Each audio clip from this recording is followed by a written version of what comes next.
I'm Karen Allen from the Women at the Well Bible Study Group at Greendale People's Church. Today I will be reading from the book of Acts, chapter 23, verse 12, through chapter 26, verse 32, from the Message version of the Bible. If you're following with us in the Life Change Study Guide, we're on lesson 18. So Paul has been traveling back to Jerusalem, and he has reached there. But he's thinking about his mission and actually how all of the disciples were sent on a mission. And God told them what they would be facing. This is started in Luke chapter 12, verse 8 through 12. And I'll read it here. Stand up for me among the people you meet, and the Son of Man will stand up for you before all God's angels. But if you pretend you don't know me, do you think I'll defend you before God's angels? If you badmouth the Son of Man out of misunderstanding or ignorance, that can be overlooked. But if you knowingly attack God himself, taking aim at the Holy Spirit, that won't be overlooked. When they drag you into their meeting places or into the police courts and before judges, don't worry about defending yourself. What you'll say or how you'll say it, the right words will be there. The Holy Spirit will give you the right words when the time comes. And then the Lord goes on in Luke chapter 21, verse 12 through 19, to tell them more about what they'll be facing. But before any of this happens, they'll arrest you, hunt you down, and drag you to court and jail. It will go from bad to worse. Dog eat dog. Everyone at your throat because you carry my name. You'll end up on the witness stand, called to testify. Make up your mind right now not to worry about it. I'll give you the words and the wisdom that will reduce all your accusers to stammers and stutterers. You'll even be turned in by parents, brothers, relatives, and friends. Some of you will be killed. There's no telling who will hate you because of me. Even so, every detail of your body and soul, even the hairs on your head, is in my care. Nothing of you will be lost. Stay with it. That's what is required. Stay with it to the end. You won't be sorry. You'll be saved. And then to Paul directly, he gave him this mission in Acts chapter 23, verse 11. That night, the master appeared to Paul. It's going to be all right. Everything is going to turn out for the best. You've been a good witness for me here in Jerusalem. Now you're going to be my witness in Rome. Now, in the following reading, this is a long reading, so get comfortable because we're about to start, starting again with chapter 23, verse 12. Next day, the Jews worked up a plot against Paul. They took a solemn oath that they would neither eat nor drink until they had killed him. Over 40 of them ritually bound themselves to this murder pact and presented themselves to the high priests and religious leaders. We've bound ourselves to a solemn oath to neither eat nor drink until we have killed Paul, but we need your help. Send a request from the council to the captain to bring Paul back so that you can investigate the charges in more detail. We'll do the rest. Before he gets anywhere near you, we'll have killed him. You won't be involved. Paul's nephew, his sister's son, overheard them plotting the ambush. He went immediately to the barracks and told Paul. Paul called over one of the centurions and said, "Take this young man to the captain. He has something important to tell them." The centurion brought him to the captain and said, "The prisoner Paul asked me to bring this young man to you. He said he has something urgent to tell you." The captain took him by the arm and led him aside privately. "What is it? What do you have to tell me?" Paul's nephew said, "The Jews have worked up a plot against Paul. They're going to ask you to bring Paul to the council first thing in the morning on the pretext They want to investigate the charges against him in more detail, but it's a trick to get him out of your safekeeping so they can murder him. Right now, there are more than 40 men lying in ambush for him. They've all taken a vow to neither eat nor drink until they've killed him. The ambush is set. All they're waiting for is for you to send him over. The captain dismissed the nephew with a warning. Don't breathe a word of this to a soul. The captain called up 2 centurions. Get 200 soldiers ready to go immediately to Caesarea. Also 70 cavalry and 200 light infantry. I want them ready to march by 9 o'clock tonight. And you'll need a couple of mules for Paul and his gear. We're going to present this man safe and sound to Governor Felix. And then he wrote this letter. From Claudius Lysias to the most honorable Governor Felix. Greetings. I rescued this man from a Jewish mob. They had seized him and were about to kill him when I learned that he was a Roman citizen. So I sent in my soldiers, wanting to know what he had done wrong. I had him brought before their council. It turned out to be a squabble turned vicious over some of their religious differences, but nothing remotely criminal. The next thing I knew, they had cooked up a plot to murder him. I decided that for his own safety, I'd better get him out of here in a hurry. So I'm sending him to you. I'm informing his accusers that he's now under your jurisdiction. The soldiers, following orders, took Paul the same night to safety in Antipatris. In the morning, the soldiers returned to their barracks in Jerusalem, sending Paul on to Caesarea under guard of the cavalry. The cavalry entered Caesarea and handed Paul and the letter over to the governor. After reading the letter, the governor asked Paul what province he came from and was told Cilicia. Then he said, I'll take up your case when your accusers show up. He ordered him locked up for the meantime in King Herod's official quarters. Chapter 24. Within 5 days, the chief priest Ananias arrived with a contingent of leaders along with Tertullus, a trial lawyer. They presented the governor with their case against Paul. And when Paul was called before the court, Tertullus spoke for the prosecution.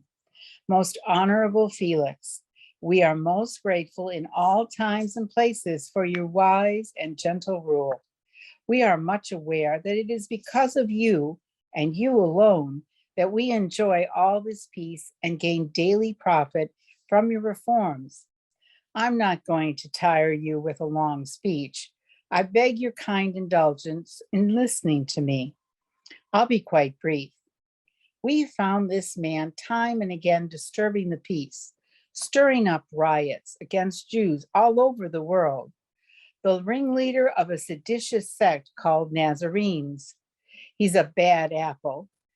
I must say, we caught him trying to defile our holy temple and arrested him. You will be able to verify all these accusations when you examine him yourself. The Jews joined in. Hear, hear, that's right. The governor motioned to Paul that it was now his turn, and Paul said, I count myself fortunate to be defending myself before you, Governor, knowing how fair-minded you've been in judging us all of these years. I've been back in the country only 12 days. You can check this out easily enough. I came with the express purpose of worshiping in Jerusalem on Pentecost, and I've been minding my own business the whole time. Nobody can say they saw me arguing in the temple or working up a crowd in the streets. Not one of their charges can be backed up with evidence or witnesses. But I do freely admit that in this, regard to the way which they malign as a dead end street, I served and worshiped the same God, worshiped by all our ancestors, and embraced everything written in our scriptures. And I admit to living in hopeful anticipation that God will raise the dead, both the good and the bad. If that's my crime, My accusers are just as guilty as I am. Believe me, I do my level best to keep a clear conscience before God and my neighbors in everything I do. I've been out of the country for a number of years, and now I'm back. While I was away, I took up a collection for the poor and brought that with me along with the offerings for the temple. It was while making those offerings that they found me quietly at my prayers in the temple. There was no crowd, there was no disturbance. It was some Jews from around Ephesus who started all this trouble, and you'll notice they're not here today. They're cowards, too cowardly to accuse me in front of you. So I asked these others what crime they've caught me in. Don't let them hide behind this smooth talking Tertullus. The only thing they have on me is that sentence I shouted out in the council. It's because I believe in the resurrection that I've been hauled into this court. Does that sound to you like grounds for a criminal case? Felix waffled. He knew far more about the way than he let on. He could have settled the case then and there, but uncertain of his best move politically, he played for time. When Captain Lysias comes down, I'll decide your case. He gave orders to the centurion to keep Paul in custody, but to more or less give him the run of the place and not prevent his friends from helping him. A few days later, Felix and his wife Drusilla, who was Jewish, sent for Paul and listened to him talk about the life of believing in Jesus Christ. As Paul continued to insist on right relations with God and his people, about a life of moral discipline and the coming judgment, Felix felt things getting a little too close for comfort and dismissed him.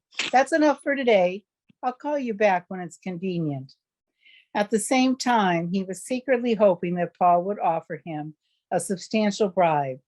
These conversations were repeated frequently. After 2 years of this, Felix was replaced by Porcius Festus.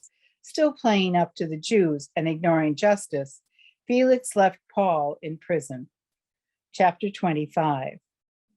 These days, after Festus arrived in Caesarea to take up his duties as governor, he went up to Jerusalem. The high priests and top leaders renewed their vendetta against Paul. They asked Festus if he wouldn't please do them a favor by sending Paul to Jerusalem to respond to their charges. A lie, of course. They had revived their old plot to set an ambush and kill him along the way. Festus answered that Caesarea was the proper jurisdiction for Paul, and that he himself was going back there in a few days. You're perfectly welcome, he said, to go back with me then and accuse him of whatever you think he's done wrong. About 8 or 10 days later, Festus returned to Caesarea. The next morning, he took his place in the courtroom and had Paul brought in. The minute he walked in, the Jews who had come down from Jerusalem were all over him, hurling the most extreme accusations, none of which they could prove. Then Paul took the stand and said simply, I've done nothing wrong against the Jewish religion, or the temple, or Caesar, period. Festus, though, wanted to get on the good side of the Jews, and so said, how would you like to go up to Jerusalem and let me conduct your trial there? Paul answered, I'm standing at this moment before Caesar's bar of justice, where I have a perfect right to stand, and I'm going to keep standing here. I've done nothing wrong to the Jews, and you know it as well as I do. If I've committed a crime and deserve death, name the day. I can face it. If there's nothing to these accusations, and you know there isn't, nobody can force me to go along with their nonsense. We fooled around here long enough. I appeal to Caesar. Festus huddled with his advisors briefly and then gave his verdict. You've appealed to Caesar. You'll go to Caesar. A few days later, King Agrippa and his wife Bernice visited Caesarea to welcome Festus to his new post. After several days, Festus brought up Paul's case to the king. I have a man on my hands here, a prisoner left by Felix. When I was in Jerusalem, the high priests and the Jewish leaders brought a bunch of accusations against him and wanted me to sentence him to death. I told them that wasn't the way that the Romans did things. Just because a man is accused, we don't throw him out to the dogs. We make sure the accused has a chance to face his accusers and defend himself of the charges. So when they came down here, I got right on the case. I took my place in the courtroom and put the man on the stand. The accusers came at him from all sides, but their accusations turned out to be nothing more than arguments about their religion and a dead man named Jesus, who the prisoner claimed is alive. Since I'm a newcomer here and I don't understand everything involved in this case, I asked if he'd be willing to go to Jerusalem and be tried there. Paul refused and demanded a hearing before His Majesty in our highest court. So I ordered him returned to custody until I could send him to Caesar in Rome. Agrippa said, "I'd like to see this man and hear his story." "Good," said Festus. "We'll bring him in first thing in the morning and you'll hear it for yourself." The next day, everybody who was anybody in Caesarea found his way to the great hall, along with the top military brass. Agrippa and Bernice made a flourishing grand entrance and took their places. Festus then ordered Paul brought in. Festus said, "King Agrippa and distinguished guest, take a good look at this man. A bunch of Jews petitioned me first in Jerusalem and later here to do away with him. They've been most vehement in demanding his execution. I looked into it and decided that he had committed no crime. He requested a trial before Caesar, and I agreed to send him to Rome. But what am I going to write to my master, Caesar? All the charges made by the Jews were fabrications, and I've uncovered nothing else.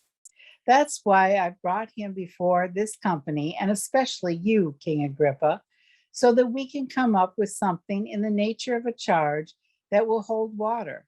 For it seems to me silly to send a prisoner all the way for a trial and not be able to document what he did wrong." Chapter 26. Agrippa spoke directly to Paul. "Go ahead, tell us about yourself." Paul took the stand and told his story. "I can't think of anyone, King Agrippa, before whom I'd rather be answering all these Jewish accusations than you, knowing how well you are acquainted with Jewish ways and all our family quarrels. From the time of my youth, my life has been lived among my own people in Jerusalem. Practically every Jew in town who watched me grow up, and if they were willing to stick their necks out, they'd tell you in person, knows that I lived as a strict Pharisee, the most demanding branch of our religion. It's because I believed it and took it seriously, committed myself heart and soul to what God promised my ancestors. The identical hope, mind you, that the 12 tribes have lived for night and day, all these centuries. It's because I have held on to this tested and tried hope that I'm being called on the carpet by the Jews. They should be the ones standing trial here, not me. For the life of me, I can't see why it's a criminal offense to believe that God raises the dead. I admit that I didn't always hold to this position. For a time, I thought it was my duty to oppose this Jesus of Nazareth with all my might. Backed with the full authority of the high priests, I threw these believers, I had no idea they were God's people, into Jerusalem jail right and left. And whenever it came to a vote, I voted for their execution. I stormed through their meeting places, bullying them into cursing Jesus, a one-man terror obsessed with obliterating these people. And then I started on the towns outside of Jerusalem. On my way one day to Damascus, armed as always with papers from the high priest authorizing my action, right in the middle of the day, a blaze of light, shining the sun, poured out of the sky on me and my companion. Oh, King, it was so bright. We fell flat on our faces. Then I heard a voice in Hebrew say, Saul, Saul, why are you out to get me? Why do you insist on going against the grain? And I said, Who are you, Master? The voice answered, I am Jesus, the one you're hunting down like an animal. But now, up on your feet, I have a job for you. I've handpicked you to be a servant, a witness to what's happening today and to what I'm going to show you. I'm sending you off to open the eyes of the outsiders so they can see the difference between the dark and the light and choose light, to see the difference between Satan and God and choose God. I'm sending you off to present my offer of sins forgiven and a place in the family, inviting them into the company of those who begin real living by believing in me. What could I do, King Agrippa? I couldn't just walk away from a vision like that. I became an obedient believer on the spot. I started preaching this life change, this radical turn to God and everything it meant in everyday life. Right there in Damascus, went on to Jerusalem and the surrounding countryside, and from there to the whole world.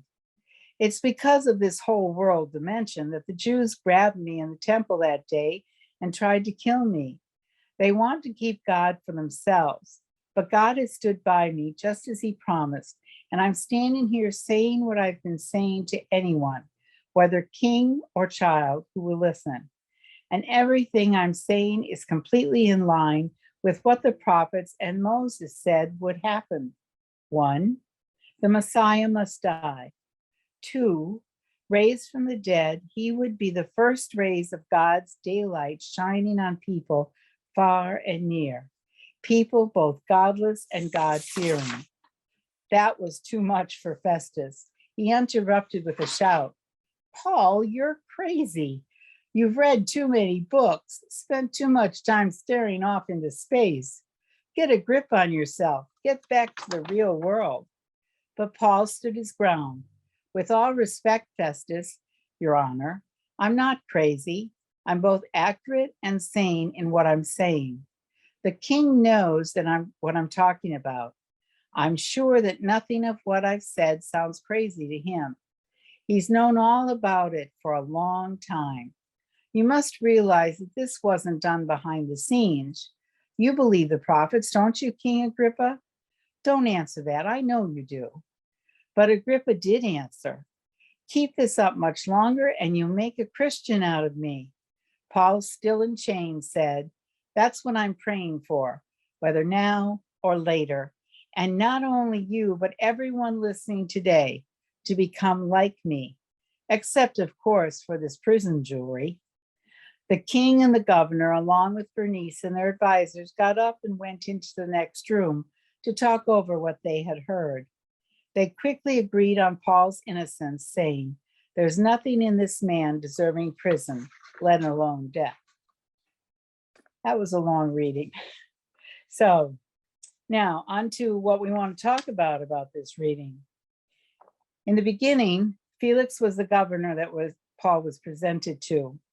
Felix was born initially as a slave, and when he was freed, he was promoted gradually to becoming governor of the Roman province. He was a corrupt leader, but he was a favorite of Claudius and Nero, rulers in the Roman Empire. How did Tertullus's presentation differ from that of Paul, and why? Describe some of the attitudes and emotions that Paul displayed when he gave his defense. What can you learn from this approach, and what may be beneficial for you? Paul spoke about keeping a clear conscience before God and man. What do you think were the truths about righteousness, self-control, and judgment that Paul spoke about? And how can these truths affect your attitudes and actions? Paul spoke about the way, or Christianity, and saying it was part of Judaism and not something new. Because in that day and age in the Roman Empire, though they were conservative and polytheists, they did not like any new religions. And if Paul was thought to incite dissension by presenting a new religion, this would be considered treason against the emperor. Felix kept Paul in prison for political reasons and for a possible bribe from Paul for his freedom. Would you have tried to raise money to buy your way out of prison, or would you have preached to Felix, and why? Felix, because of his mishandling of his position as governor, was replaced by Festus. He felt put upon to have to clean up Felix's open case with Paul. He had been there for 2 years. So Festus asked if Paul wanted to return to Jerusalem for trial, but Paul asked that his trial be before the emperor in Rome because he was a Roman citizen. Why was Paul so adamant about having his trial in Rome? Festus needed help in writing his letter to Caesar, so he asked King Agrippa to help him. The king was instrumental in working towards peace between the Jews and Rome at the time, so he had experience in such a case. Why do you think that Paul again told of his conversion story before King Agrippa and Festus? If we go back to chapter 26, verse 16 through 18, and think about that, Jesus tells us there what he will do for the people. What must the people do in response? What is your overall impression of the Roman system detailed in this reading? Give some good and the bad points that you see. And what is your reaction to this reading in general? We're coming to the end of the study of the book of Acts. Is there another book you'd like to study or a topic that concerns you? If you have any suggestions or questions, please contact me, Karen Allen, by email at KarenAllen2006@AOL.com. And thank you for joining me here today.